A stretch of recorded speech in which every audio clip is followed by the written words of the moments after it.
జీవితంలో మనం ఏం అవ్వాలనుకుంటున్నాము అన్న అంశానికి సంబంధించి యూకే పిలుస్తుందా, యూఎస్కి వెళ్ళాలా, ఫ్రాన్స్కి వెళ్ళాలా, జర్మనీకి వెళ్ళాలా అన్న కన్ఫ్యూజన్లో ఉన్నప్పుడు if you can just step into this particular place, we source overseas consultation private limited. ఇక్కడికి వచ్చిన తర్వాత ఇక్కడ మోస్ట్ ఎక్స్పీరియన్స్డ్ కౌన్సిలర్స్తో మాట్లాడిన తర్వాత your dream is clear, your goal is clear, your destination is clear and your way is all clear. గత 20 సంవత్సరాలుగా 20,000 మందికి పైగా స్టూడెంట్స్ ఈ పర్టికులర్ రీసోర్స్ నుంచి లాభం పొందారు అని అంటే nothing more than that. It is now the time you have to make up a choice.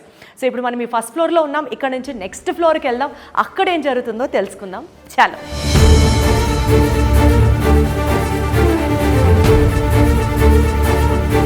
So ఇప్పుడు మనం రీసోర్స్ వాళ్ళ ఆఫీస్లో సెకండ్ ఫ్లోర్కి వచ్చేసామన్నమాట.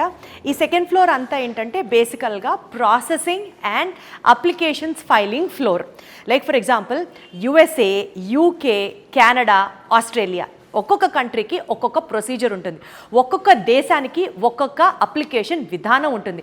సో వన్స్ ఇందాక మనం కింద ఫాలో అయినట్లుగా ఏ యూనివర్సిటీకి వెళ్ళాలి, ఏ కోర్స్ చేయాలి అన్న ఒక క్లారిటీ వచ్చేసింది.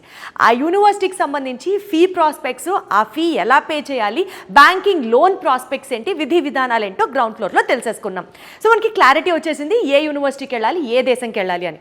అండ్ నౌ ఈ ఫ్లోర్కి వచ్చిన తర్వాత మనకి applications filing for every country, అంటే ఒక యూనివర్సిటీకి ఎలా అప్లై చేయాలి దగ్గర నుంచి, అసలు ఆ దేశానికి వెళ్ళాలంటే పాస్పోర్ట్ ఎలా అప్లై చేయాలి దగ్గర నుంచి, వీసా ఎలా అప్లై చేయాలో దగ్గర నుంచి, టోటల్గా అప్లికేషన్ వర్క్ ఏదైతే ఉంటుందో ఆ వర్క్ అంతా మనకి ఇక్కడ జరుగుతుందన్నమాట.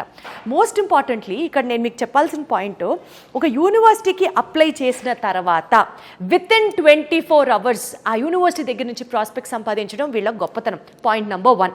పాయింట్ నెంబర్ 2, 6,000 పౌండ్ల వరకు ఒక స్టూడెంట్కి స్కాలర్షిప్ని వీళ్ళు ఆ యూనివర్సిటీస్ దగ్గర నుంచి పొందించే విధంగా చేస్తారనమాట. అంటే అంటిల్ 6,000 pounds అంటే ఇది అసలు సామాన్యమైన విషయం కాదండి.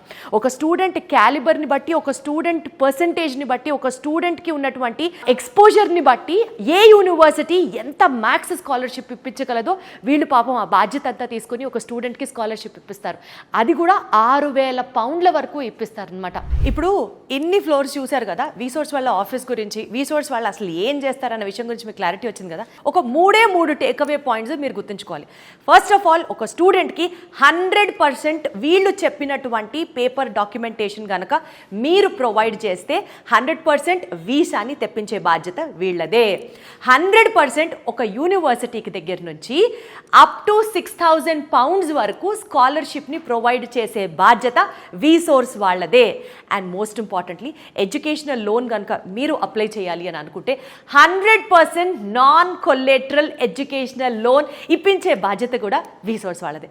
అమ్మయ్య, ఒక స్టూడెంట్కి కానీ ఒక పేరెంట్కి కానీ ఇంతకంటే కావాల్సిందే ఉంటుందండి. చక్కగా చదువుకోవాలి, మంచి యూనివర్సిటీలో చదువుకోవాలి, జీవితంలో పైకి రావాలి అని స్టూడెంట్ అనుకుంటాడు.